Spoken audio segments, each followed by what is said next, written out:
Top 7 Most Notorious Serial Killer in History. Strictly speaking, a serial killer is someone who murders at least two people in separate events that occur at different times.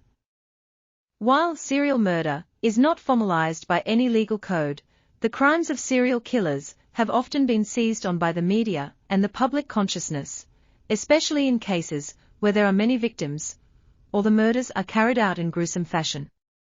The following list explores some of the most notorious serial killers the world has ever known. Number 7. Jack the Ripper. We call him Jack the Ripper, but we don't really know who the person behind one of the older and most notorious murder sprees was.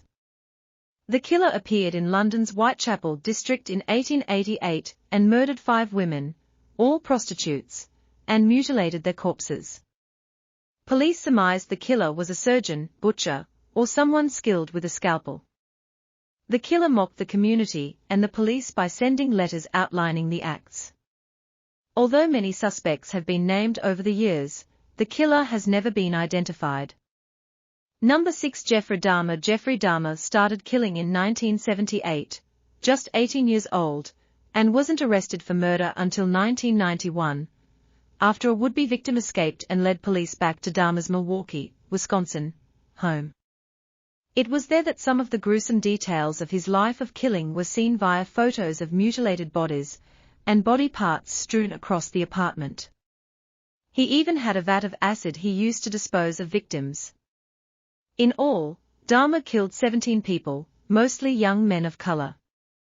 He served time in prison twice, the first time for molestation and the second time for murder, and was killed by a fellow inmate in 1994. Number 5. Harold Shipman. Harold Shipman, also known as Dr. Death, is believed to have killed at least 218 patients, although the total is quite likely closer to 250. This doctor practiced in London, and between 1972 and 1998 worked in 2 different offices, killing all the while. He wasn't caught until a red flag was raised by several people, including an undertaker, who was surprised by the sheer number of cremation certificates Shipman was a part of, along with the fact that most of the cases were elderly women found to have died in bed not at night, but rather during the day. Police mishandled the investigation, and Shipman kept killing until he got greedy and tried to concoct a will for a victim that named him beneficiary, which led the victim's daughter to become suspicious. He was finally convicted in 2000 and committed suicide while in prison in 2004. Number 4. John Wayne Gacy. A construction worker known by his suburban neighbors as outgoing, John Wayne Gacy was involved in politics, and even acted as a clown for birthday parties. He was no clown. Gacy came under suspicion in 1978 when a 15-year-old boy, last seen with him, went missing. That wasn't the only time families of missing boys had pointed fingers at Gacy, but it was the first time authorities took them seriously.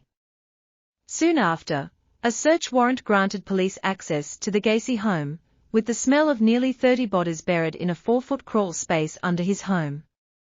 He was convicted of 33 counts of murder, with additional counts of rape and torture, and was executed by lethal injection in 1994. Number 3. H. Holmes. Chicago has had its share of killers, but perhaps none more haunting than H. Holmes, the pharmacist who turned a hotel into a torture castle.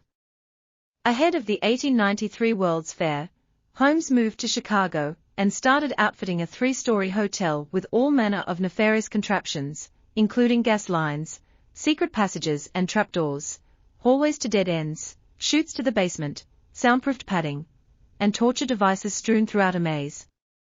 The gas allowed Holmes to knock out his guests before the worst of what was to happen came next, often on his surgical tables. He then burned the bodies in the building's furnace, selling skeletons to medical schools and running life insurance scams. In all, he copped to more than 30 murders, found only after a fellow scammer turned him in for falling short on a financial agreement, before he was hanged in 1896. Number 2. Pedro Lopez, one of the world's most prolific serial killers, might still be out there. Pedro Lopez is linked to more than 300 murders in his native Colombia and in Ecuador and Peru. At least one-third of those murders were tribal women. After Lopez's arrest in 1980, police found the graves of more than 50 of his preteen victims. He was later convicted of murdering 110 girls in Ecuador, and confessed to 240 more murders in Colombia and Peru. The monster of the Andes didn't even spend 20 years in prison, as he was released in 1998 for good behavior. More than 20 years since, his whereabouts remain unknown. Number 1. Ted Bundy. Ted Bundy, in full Theodore Robert Bundy, born November 24, 1946, Burlington, Vermont, U.S., died January 24, 1989, Stark, Florida.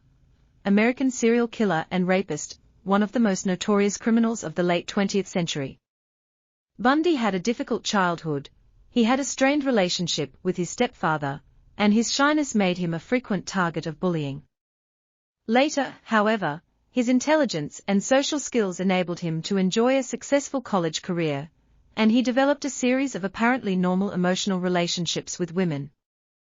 Despite this apparent stability, he sexually assaulted and killed several young women in Washington, Oregon, Colorado, Utah, and Florida between 1974 and 1978. Although he would ultimately confess to 28 murders, some estimated that he was responsible for hundreds of deaths.